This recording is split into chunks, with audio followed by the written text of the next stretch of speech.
Hello, viewers. Uh, I'm here before you with a new blog, this one in English. Those who know me from my Urdu blog perhaps may be a little surprised to see me addressing you all in English. But this is just one such occasion where I thought that I must come across in English so that we could perhaps talk to a wider audience beyond Pakistan, especially on the eve when President Trump happens to be visiting India.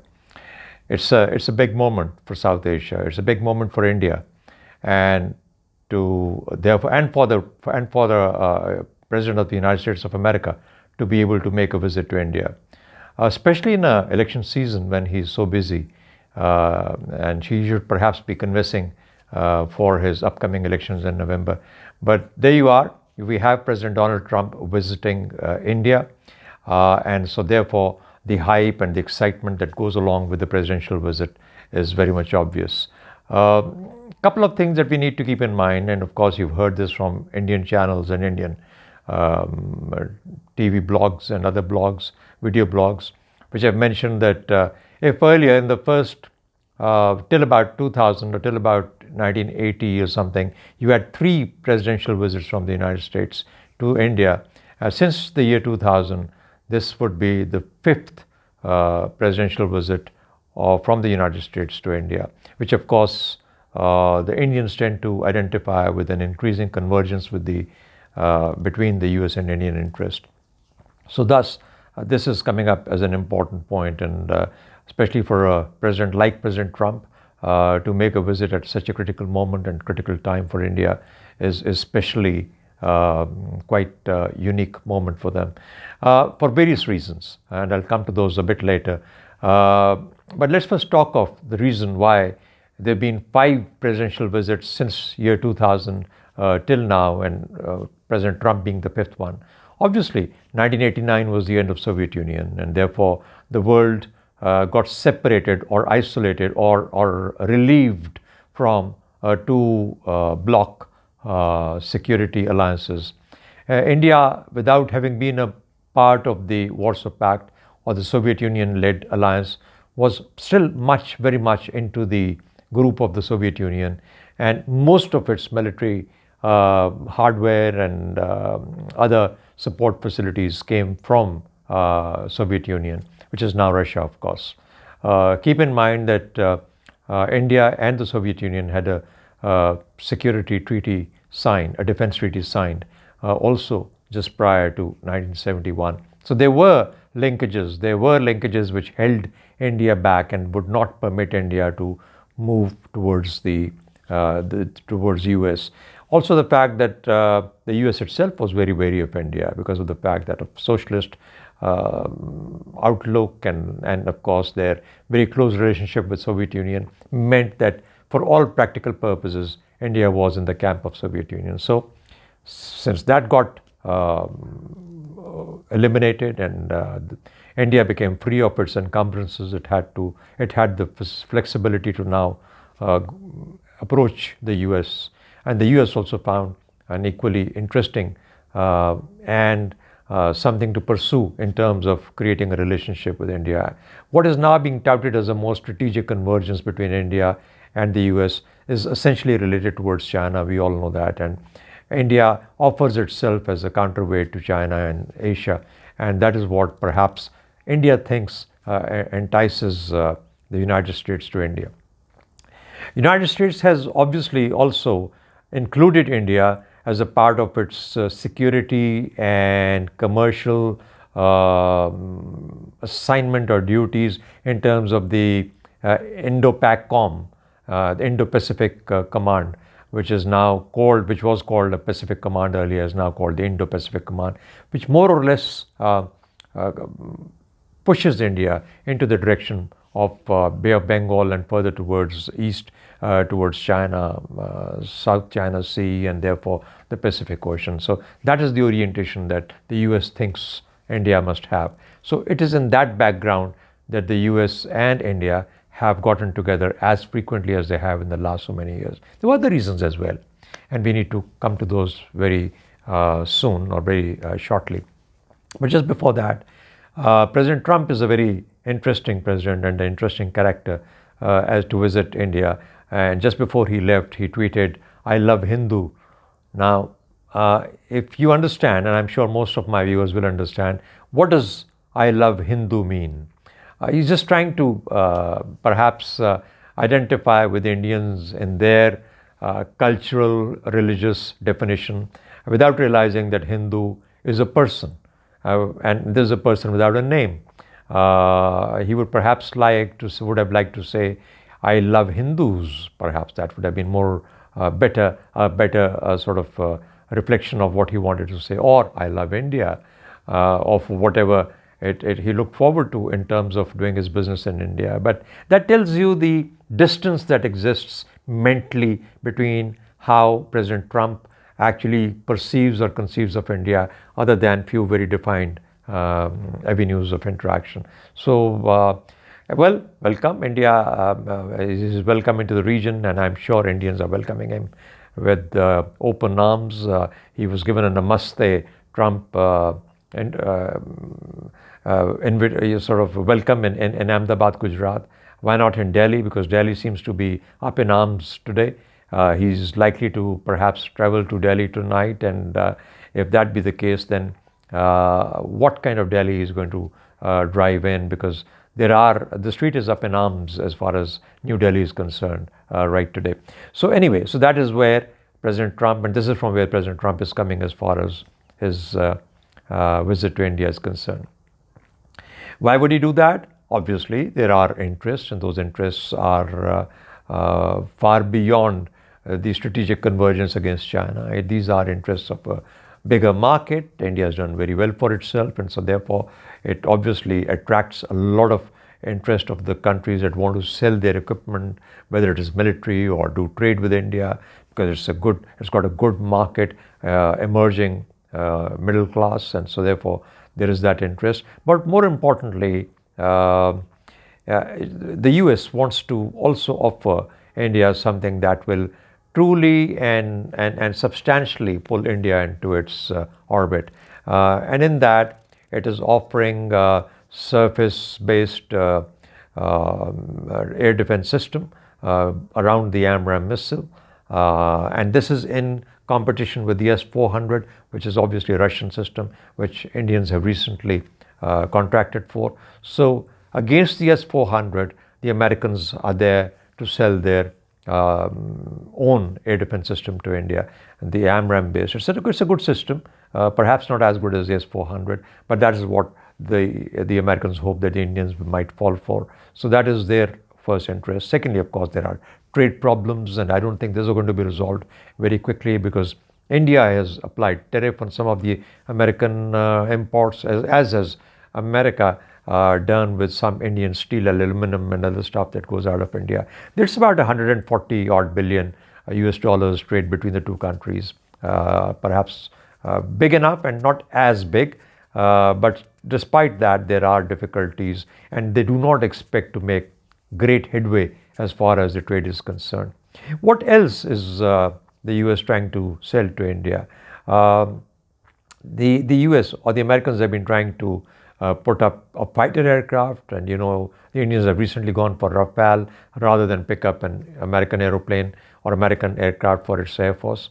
The reasons are very obvious, but the F-16s that was being offered is already, Pakistanis are already 40 years down the line as far as the F-16 is concerned, and maybe a bit longer. So the Pakistanis know the aeroplane very well, and I don't think the Indians are very comfortable of something that the Pakistanis know so deeply inside, that they would like to now get on to that particular type of an aeroplane and add that to its inventory. So that is out.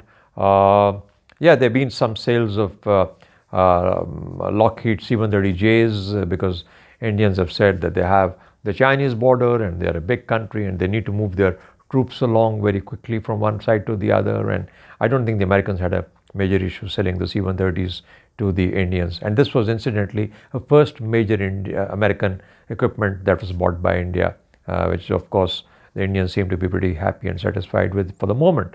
So that is what they've been selling them.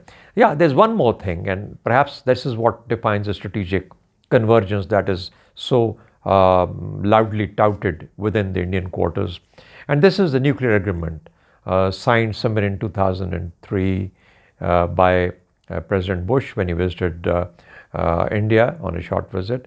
And that is basically intended for India to buy the American nuclear reactors. Now, keep in mind that just before this happened, India was forced, because it said it wanted to become a part and a member of so many other nuclear groups that are there. And in that, so therefore, one of the requirements was to be able to be more transparent and make sure that the nuclear products were not being used for weapon purposes. And in that, they separated their military related nuclear reactors from the civilian nuclear reactors.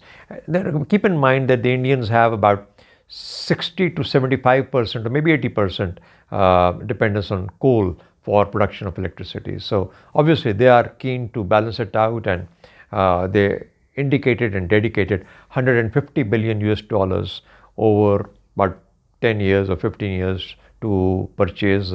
They said about 10 nuclear reactors that they were looking at that time.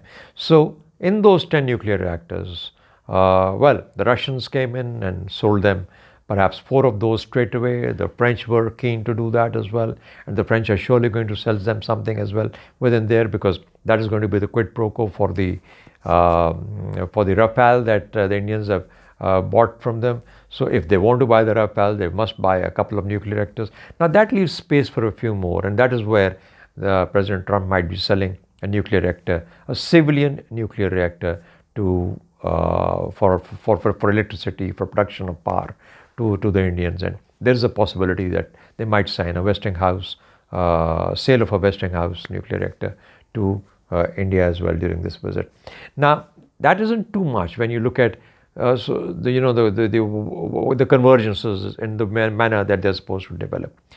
More importantly, I think the Americans are looking at tying the Indians down to them, and therefore then forcing them to become partners as they patrol the Bay of Bengal, that is the Eastern Indian Ocean, as well as the Pacific, and therefore the Malacca Straits, and then onto the South China Sea. South China Sea would of course be difficult for them, but they have been given a task or an area from the Bay of Bengal to the Malacca Strait, and that's an area that the Americans want them to take on that responsibility.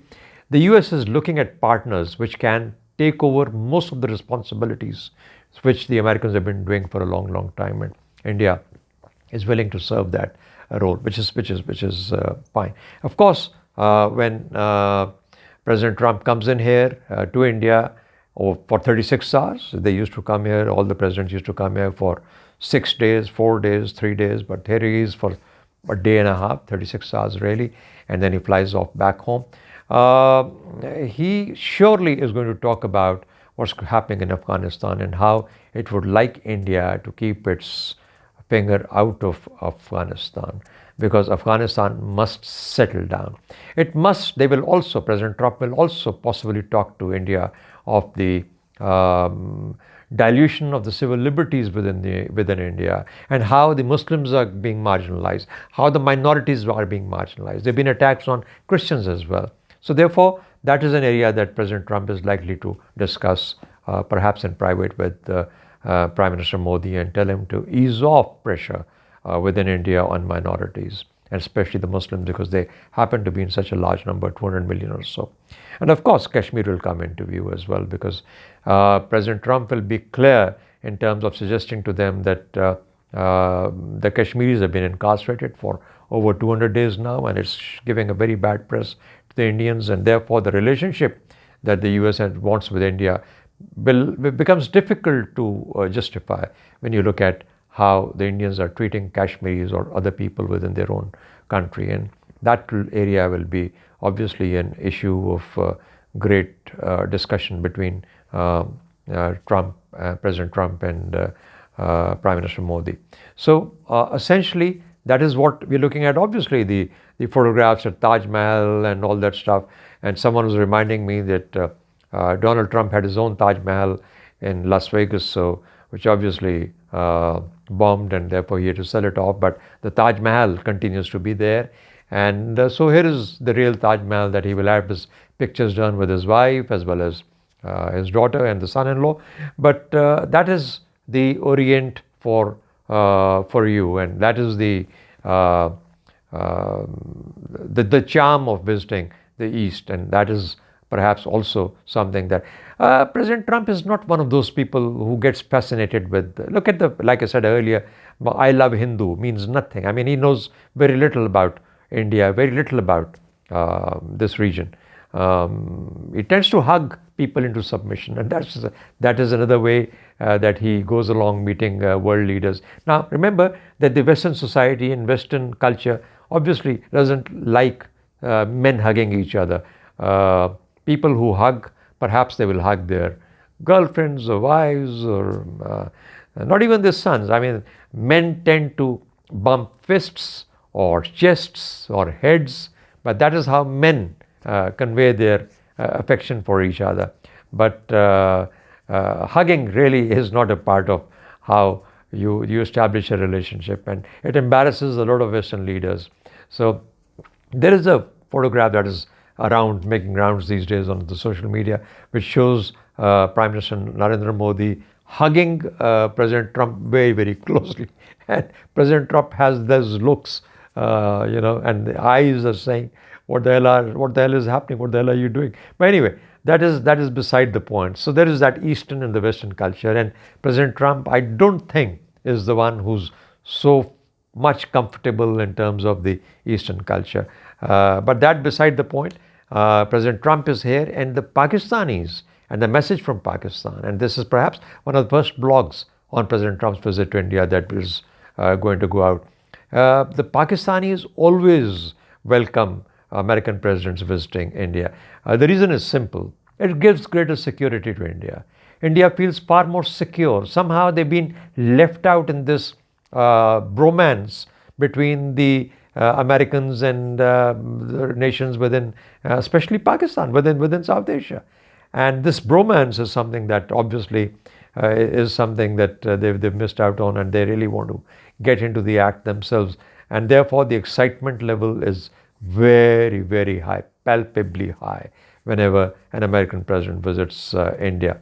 So that is there, but what it does is it gives them security. They tend to really boast about it, gloat about an American president visiting them, and therefore, and of course, I mean, in terms of deliverables, there was something which said that since Trump is not going to make a visit to Pakistan when he visits India, this is considered a deliverable. Now that sets the bar very, very low in terms of what the deliverables are from the Trump's visit to India. I mean, even if this is going to be considered, one questions, is India that destitute in terms of looking at receivables? So the deliverable from the US is, fine, we will not go to Pakistan. We'll only visit you for 36 hours, and we'll visit, or they will visit Pakistan whenever they need to. Obviously, very soon we'll have a Afghan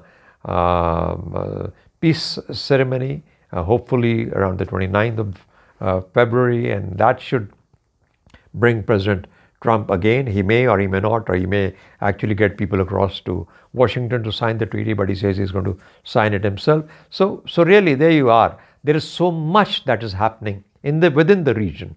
Kashmir being one, Afghanistan being one, the state within India, the NRC, the Citizens Amendment Act, and the reaction to it, how the Indians are reacting to it, the changing of the secular nature of India, the Indian street going up in arms as they are in Delhi tonight. So you look at all this and you say, well, there is a lot that someone needs to speak to Mr. Narendra Modi and tell him that if India really wants to knock at the big league and sit at the high table, it will have to mend its ways. Will President Trump make that remark? I think he will. He's a straight speaker, and that is why he's there for. Of course, along with that, make some good sales, complete some good business, do some good deals, perhaps not as many as he wants. There will be still areas open in terms of the trade, and I don't think that's going to be resolved pretty soon. But that is how the relationships go between nations. So India and the US finding an opportunity to get together.